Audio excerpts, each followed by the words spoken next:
First, I'd like to thank Roche, for letting us use their facility, and I like the facility. It's a good facility. They're good people, good coach, good administration, and wish we would have played a little better. But I felt like we tried. We just spun in mud, kind of, and they kind of play that way, which makes you play that way a little bit. And we're not going to win many games if Sincere has 1 assist and 7 turnovers.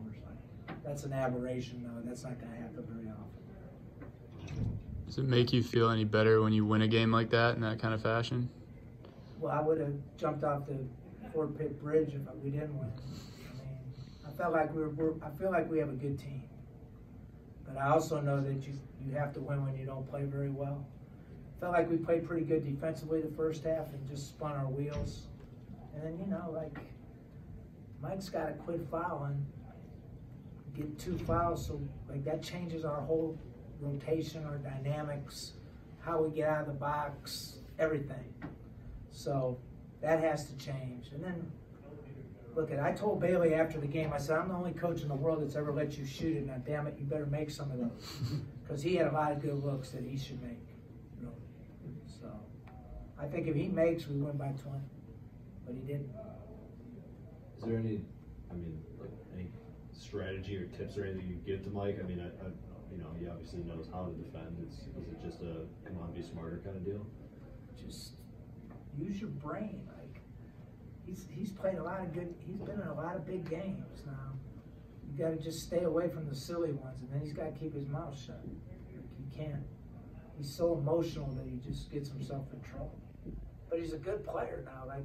It changes everything because he's the best shot blocker in the A10. Right, he's very mobile, and he can score on the box. So it changes how we play, really. Because the other 2 guys are a little different than him. They don't rim protect as well. They're not as mobile, right? They can't score on the block as well. So they're going to be good players. They're good players, but they're not as good. They're not as good at those things as Mike is. And then really the best player we had tonight was who? Maceo Austin. And he was the most unselfish of our group, really. So he made a 3, right? And then the next one, we ran a play for him. He could have shot another 3, and he dumped it to Mike. But that's why he's won 4 state championships. He knows how to win. Why is, like last year, you guys are so good coming out of the locker room. Even if you have troubles in the first half, they seem to be getting whatever message you're sending in the second half. Why is that? Why are they so good coming out of halftime and maybe not as sharp as you want to start games? I think it's just a coincidence. I don't know. Probably because Mike was in the game a little bit. Quite honestly, he played 2 minutes the first half. I don't know. I think part of being championship quality is being more consistent. We have to play better than that. We knew it was going to be a mucky game. We made 18 turnovers, which is ridiculous, right? Just unforced, lazy, just wasn't any good. And then, you just shoot the ball that bad. Just be thankful you win when you play like that. But listen, he's a good coach. Now, they don't underestimate him. He's coached a lot of games. They play really hard. They tempo controlled us a little bit, right? They made us play through the clock. So I'm not that. It's really meaningless as long as you win, right? We just have to get better from it. It's probably good for us. Did you like the way your defense played though in the second half? Yeah, a little better. I thought we played pretty good defensively the first half.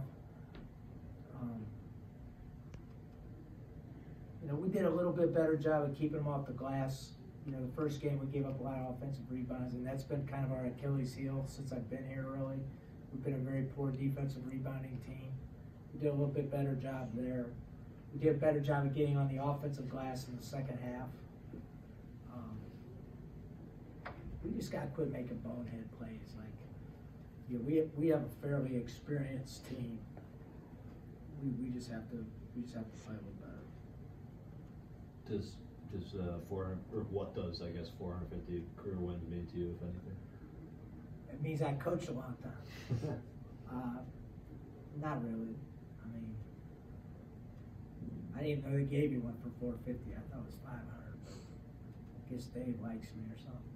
So it means, doesn't really mean much. When I retire, it'll mean something. You know, which I'm not really close to retirement yet. I've been lucky. I've had a lot of good players. I mean, I had a lot of pros, a lot of good guys that cared about winning. We've won more than we've lost because we have good players and good staff, and most of them still work for me. So, from that perspective, it's just a tribute to them, really. Do you expect Maceo to keep taking these positive steps every practice and game throughout the season? I love Maceo, so I'm the wrong guy to ask. I'm probably one of the biggest Maceo fans of anybody in the world. Like, I love everything about him. I like him as a kid. I like his temperament. I like his ability. He's not even there yet. Like, he's still got to get stronger, learn the college game, but he's a big-time winner, man. Like, there's not one thing I don't like about him. He's one of the best kids I've ever had, as far as just always in a good mood. He had a little rut for a week where he struggled. But that's typical for freshmen. He's the least our problem. Everybody was all worried about that spot. I'm not worried about that spot at all. He's a consummate winner. I don't want to have a big head. Was he in here? Yeah. He's just a great kid, man. Like, I could coach another 20 years if I had all guys like him. Good? Yep.